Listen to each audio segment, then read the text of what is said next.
George, ah, St. George, ah, St. George, ah, St. George is right faithful. Let's pray in thanksgiving for all the many blessings that we have seen over these past 125 years of the college's history.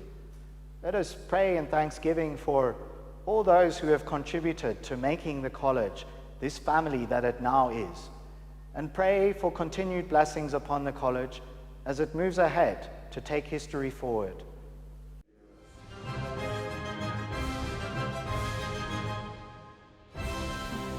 Over the past 125 years, St. George's College has grown from humble beginnings to become one of the leading schools on the continent. As the college celebrates this milestone, we look back on the journey that began with a single step taken by one Jesuit visionary and a team of volunteer priests. They drew inspiration from the Ignatian ethos of men for others.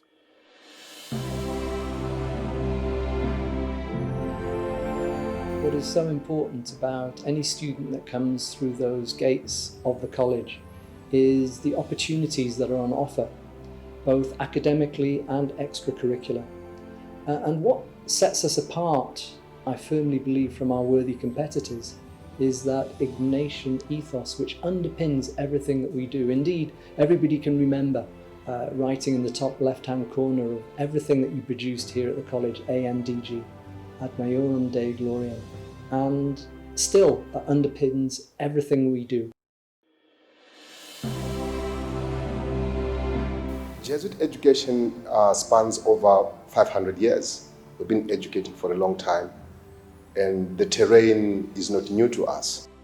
We really applaud the efforts of Father Barthélemy with his initial team, and that should also be seen as driven by the fact that Jesuits were already educating around the world, but also driven by a local passion to produce individuals who could change society.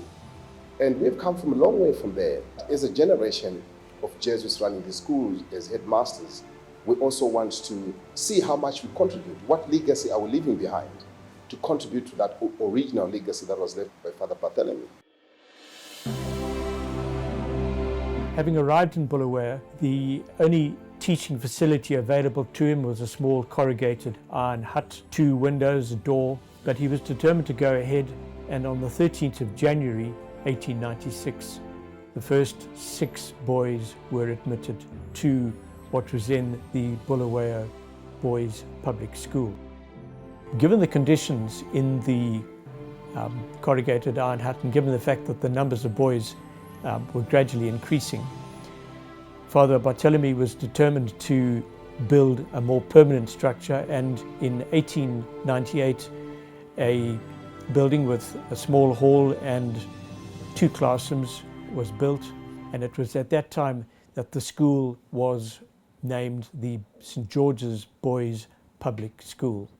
The Boer War had an impact upon migration into and out of the country, but after the Boer War was over, the school gradually increased in size, and by 1907 it was necessary for Father Barthélemy to extend the existing brick-built school. It was formally opened by the administrator of the country at the time, Earl Grey, and the school continued as it were in size, but by 1912, again Father Barthélemy, to his own design, wanted another bigger, better school, one that was able to cater for the boarding fraternity that was increasing within the school.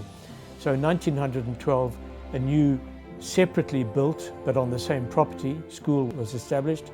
Again, it was formally opened, and sadly the following year, perhaps as a result of his own exertions, Father Barthélemy died in November 1913.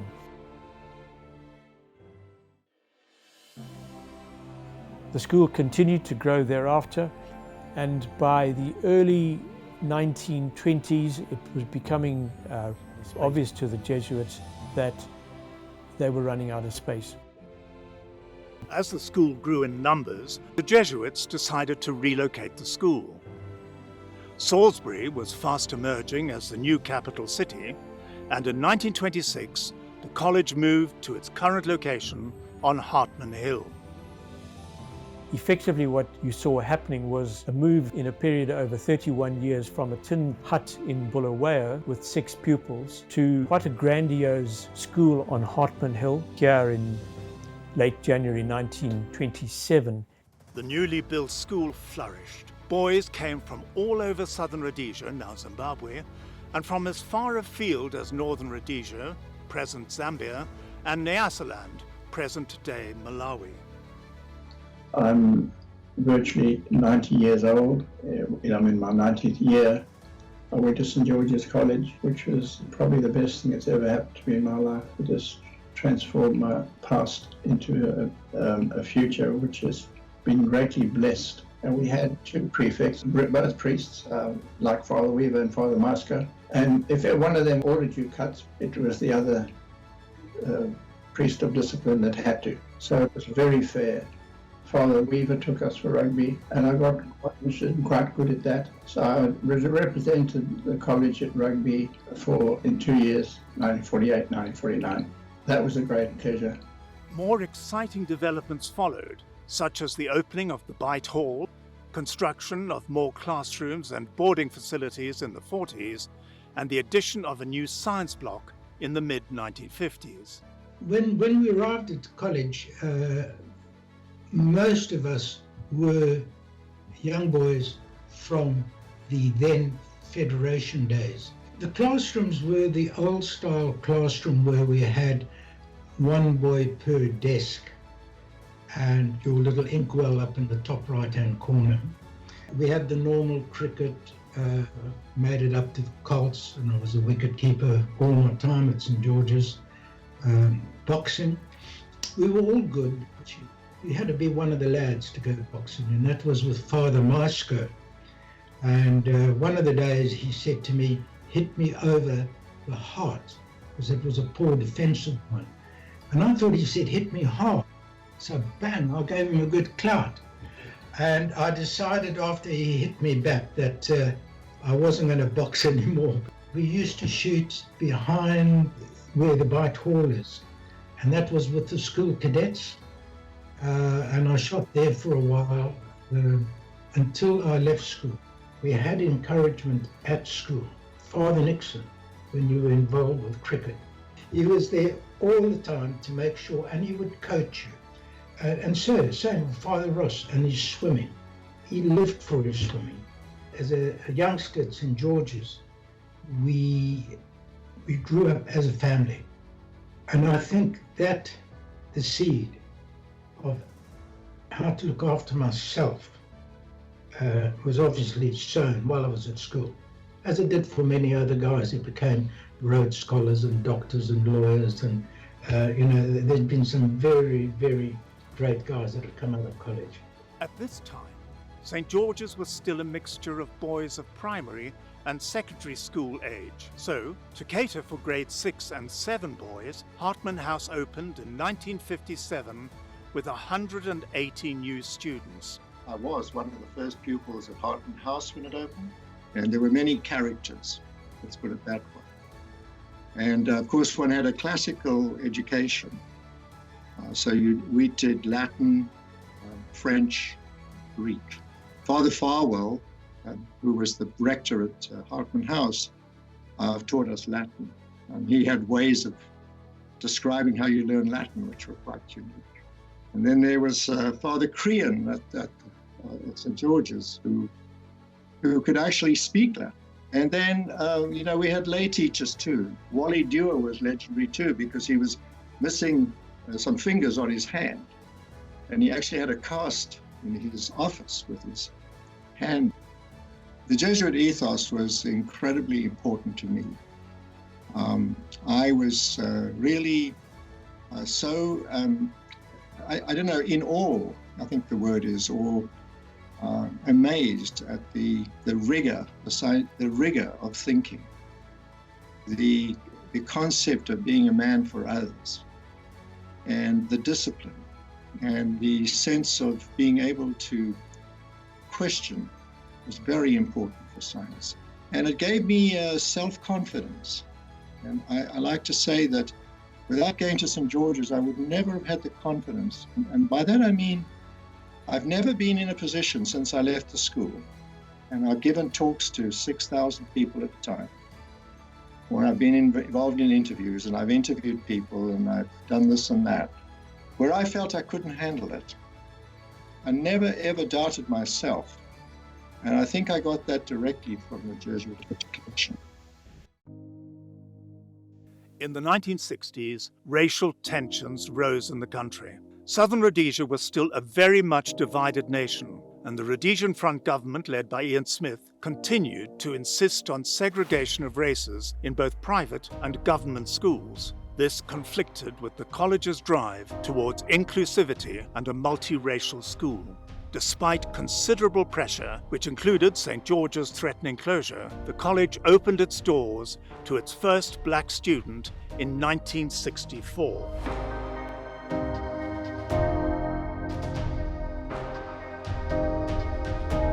I came into St. George's in 1964. I was the only black in the school. Basically, I was after an education.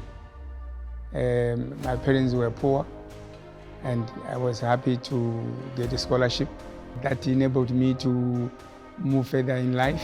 I think if I had not come here, I don't know what would have happened. St. George's is one of the best schools you can ever go to. So being interested in education, I thought it wise, and of course, to get my sons to come and study at the school. I think it's still a fantastic school. I would recommend it anytime, any day, for anyone. In the late 1960s, the Trident Development Fund was set up with the goal of raising $200,000 towards future college developments. Over 5 years, the fund aimed to double science teaching facilities, as well as to build a new swimming pool, cricket pavilion, and most notably, a new chapel. Education is the foundation of any country, any economy, of any person. And science has always been a leader in the education world. We were here for the 75th anniversary. That was our year, and the Trident Development Fund was put together by the school. They put together a team to do a whole fundraising exercise. And over the year, they raised considerable amount of money. Out of that, we still remain the beacon, leading by example, producing outstanding people who go forth to the world and do big things. The swimming pool was part of the Trident Fund. It was a big fund, it's kind of the first big fundraising event that took place. It wasn't, things weren't built out of donations like the Bite Hall and the Jesuit input, but there was a community involvement in getting things going. And then the new chapel, which opened in 1973, in my second last year at the college, was another big icon development for the college. I'm an enthusiastic college parent, amongst other things, and past parents, because I've seen what effect it had on my boys, how it molded them. And so it kind of fills me with we need to carry this on. We need to improve it all the time. We need to be driving the school forward. In spite of troubles within the country, after Rhodesia's unilateral declaration of independence to ensure continued white rule, and the beginning and escalation of Zimbabwe's liberation struggle, St. George's continued to grow and develop throughout the 1970s and continued to welcome more pupils of color. Sport and cultural clubs became strong unifying activities amongst the students. I was very fortunate and very privileged to have been able to attend this school, and I think it played a great part and a great role in molding me and in my development. So for me, St. George's was not only an academic experience, but it offered a very full educational environment. So I've known some of the friends that I have today for 54 years. And of course, some of them we met along the way, and our class of 78, we had our 40th reunion in October 2018 in Cape Town. I had been to St. Michael's and Hartman House, so I arrived here with a crew of kids that I'd been to school with for quite a number of years. So that was actually very, very reassuring. So I think all of us were sort of in awe of this magnificent structure that we found when we got here. Remember, it was 1977, so the war was still on, and race relations in the country were not at their best at all. But the one thing that bonded us here was sport. So regardless of what your race was, once you were on a sports team, you were considered a part of the team, and that's where the unity began. I took everything I had as a sort of had learned from here at St. George's and took that with me to the United States and really excelled. On the 18th of April 1980, Zimbabwe won its independence from Britain. And under the new government's Education for All by 2000, the college's enrollment increased dramatically. Common rooms were repurposed into classrooms, and existing teaching spaces were subdivided to cater for the influx of new students. By 1983, St. George's had almost 700 students. I entered the Saint system in 1978 at Hartman House for what was then Standard 4 or 6th grade now. And of course was there for a couple of years and then moved on to Saints in 1980. Obviously a seminal year, not only for me personally, but also for the country. Sort of academic issues through my exposure to teachers like Mrs. Wilmot, who was an incredible biology teacher. My attraction medicine was solidified and sort of set me on a course to that in later life. So I think that some of those events and circumstances back, at Saints helped shape me in terms of my interests, helped set a platform for me to win opportunities. So I had the privilege of winning the Rhodes Scholarship in 1992. There was always the little Englishman in me, I guess, that looked at the Oxbridge system, Oxford and Cambridge, as like the highest, the most prestigious institutions of higher learning. And so there was that aspiration to go to those institutions for further training.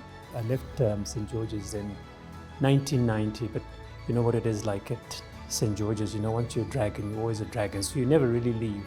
I've been part and I've been privileged to be part of the workings of the college. I've been privileged to sit on the board and understand the vision of the amazing people that are driving this institution. The sky's the limit. I'm getting involved in the college a lot because of my boys. I'm on the SDC and I'm seeing the plans that the college has got. They are continuing on the drive to be a leader of education in the country and in Africa. So I'm very positive about the future of St. George's, and we are very thrilled with the plans that have been shared with us about where the college is going. Sport was a big part of my life. I was fortunate enough to spend 6 years of very, very good swimming in the pool here at St. George's under the watchful eye of Father Ross and Mrs. Lawson, two very dedicated coaches to the school. I think in my time here at St. George's, I think they led the school to 6 consecutive inter-school victories. And I was lucky enough to captain St. George's in '92 to our inter-school swimming victory. So that was a great privilege in my life. Stronger than most schools I know is the Old Georgians Association, where it's kept us in touch. It's kept an active presence in our lives, and it's allowed us not to forget who we are and where we've come from. It's allowed us to remember the foundations and the principles that we were taught here at school.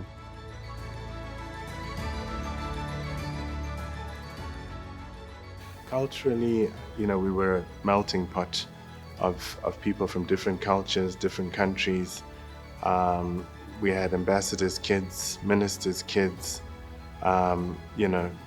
leading CEOs and other directors, company owners, as well as just, kids from ordinary life. And at some point we had enrollment of kids from underprivileged backgrounds as well. Being a boarder, we were really a community. regardless of what form you were in. We stayed weekends together. So we really got to interact a lot with seniors as well as juniors, and really formed a stronger bond as a result. So I really enjoyed my time for the most part here. The Old Georgians Association celebrating 100 years this year.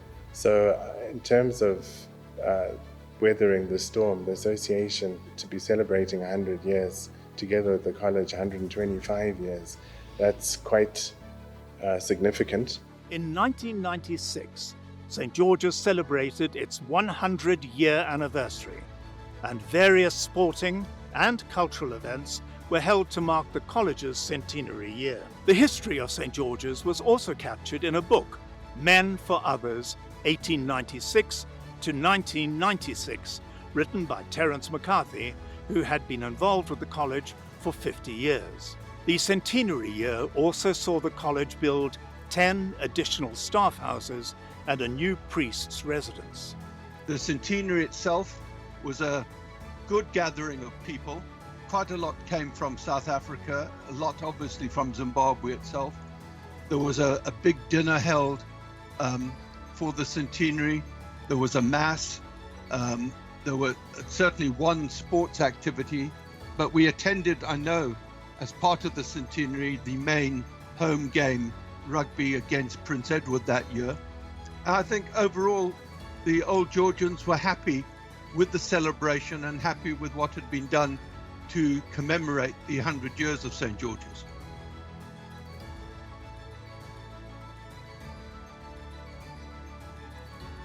As I've become a Jesuit and I thought and reflected on the Jesuit mission here in Zimbabwe, I've become cognizant of how St. George's College was designed and thought about in terms of contributing very specifically and very intentionally to the future of this country by forming an elite of future leaders. I really see the mission of this school as fitting into the broader mission of our presence here in Zimbabwe as Jesuits, as contributing and being men and women for others.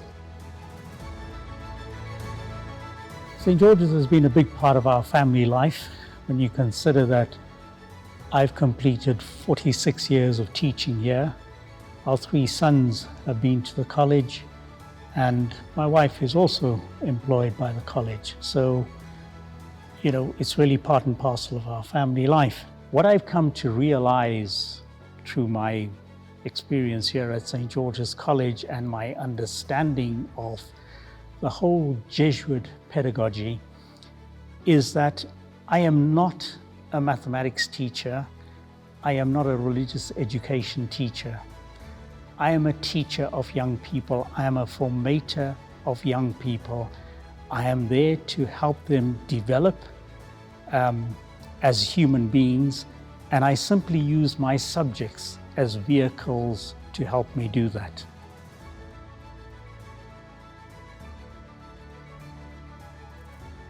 I was sent in 1957 to Hartman House as a pioneer student or pupil at Hartman House, and stayed within the St. George's framework until I had done A-level in 1964.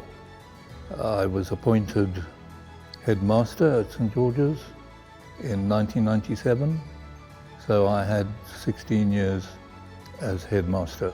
A very interesting job, as it turned out to be. I loved the school, I enjoyed the pupils, and it was a delightful experience. In the 21st century, St. George's has continued to be a beacon of education in Zimbabwe. I spent a lot of time on stage, whether it was singing in Eisteddfods, like with the choir or as a soloist, taking part in countless numbers of plays. Music took me a great many places, both inside of myself and in the world.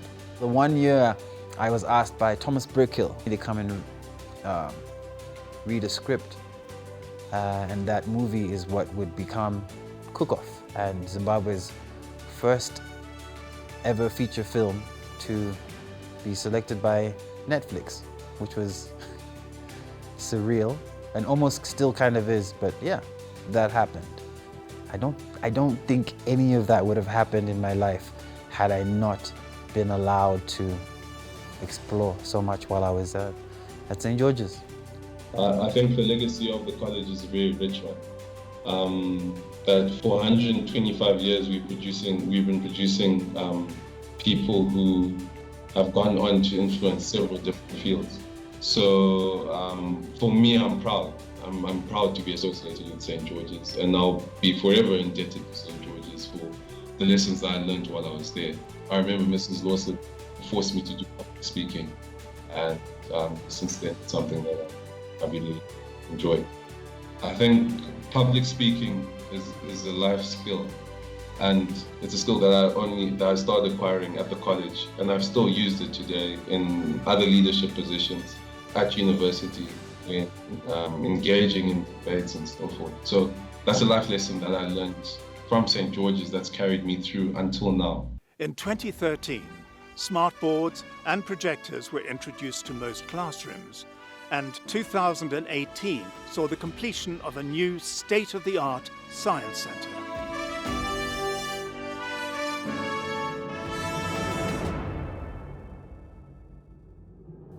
So I think here that there was a need to move into the 21st century. So we developed a lot of ideas and we implemented many of these, such as every single classroom had a smart board in it. All the teachers, and they are critical to the implementation of this, learnt how to use these, and obviously the boys were very good and they adapted well. We also looked at the development of the curriculum, and we saw that sciences were also very important. 2019 saw a further refurbishment of the old science block to match the standard of the new science centre. In 2020, after 124 years of being a boys-only school, the college welcomed its first female students. Being one of the first female prefects at St. George's College is slightly intimidating, but we have so much support from our fellow prefects and even our teachers. So yes, it's also exciting. St. George's goal is not to change you as a person, but to help you become the best version of you. And I think that's the one thing that I will carry with me for the rest of my life. My son he was open to options of any school, and I'm proud that he did choose to come to St. George's College, and I'm extremely proud of his achievements here at the college. I'm grateful that he sent me here. Obviously, we have to connect with the school. Like, the school is a building, but the school is actually living. You have to have that fire within you, right? That even when you leave and you're part of a different organization, you can bring that fire. I know 2020, my year, was amazing group.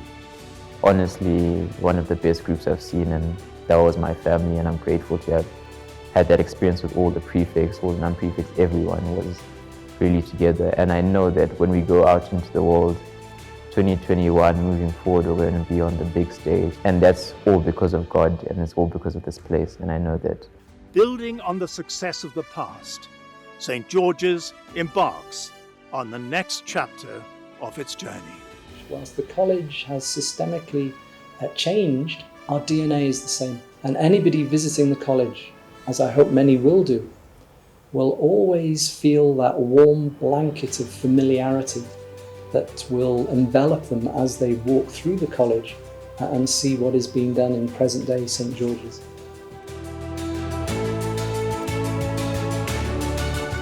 Over the past 125 years, we have produced individuals who have excelled in their chosen field. You will find Old Georgians in medicine, in science, in arts and in culture. And that is because of the foundation that they got as students of St. George's College. As a college, we continue to produce students who will go out there to join an existing community of Old Georgians whose mission is to go forth and set the world on fire. St. George's has done very well in the past 125 years. And on the ground, there's evidence that we are not stopping at all. ICTs are a very, very critical tool when it comes to 21st century learning for both the students and the teachers. So for me, it's going to be another great 125 years coming again after this first one. Arts and culture is vibrant at St. George's College. We've got over 60 clubs divided into a number of categories, mostly cultural. There are a few sporting clubs. We're not preparing our students just to pass exams, we're preparing them for life, which is part of the Jesuit ethos of preparing the whole person for the workplace, for universities. In terms of sport at the college, I played first team rugby, first team water polo, as well as represent the A swimming and athletics teams. I did very well, thankfully, in all of those, making national in everything. The teamwork and bonding is everything, and I think, you know, that's part of St. George's, is we're all a family, we're a community, and in sport, if you haven't got family and community, you're not going to go very far. It's taught me a lot, both in my sporting and coaching prowess, as well as in education and leadership in education now at the school as a teacher and deputy head. Been some of the best years of my life, and I guess I've never left school since '99. Jesuit ethos is about infusing Ignatian values into everything that is done in the college. It's about sharing the Jesuit vision with every member of the college community, be it teachers, parents, and students, the young men and women of St. George's. We are about being at the service of others. We are men and women for others. When I was appointed head boy, I was honestly just humbled. Just having a deep history, the history that we have, 125 years, and the knowledge that there's been so many people that went before you, so many people that have already laid the foundation for the name of St. George's. It inspires you to be better because you understand what other people did to bring the school to the place where it's at, and that motivates you to just be the best person that you can be. I see St. George's College going another 125 years from here. I see St. George's as a school, as an institution, but I also see it as a center of excellence for good education for Africa, for Zimbabwe, for the world.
Men at work and men at play, we shall not flinch nor fail, for hot men will breathe brave hearts more and more. Come the monster in its might, our faith is not and veiled. We fear no foe and fear no ill, St. George's rides before. St. George,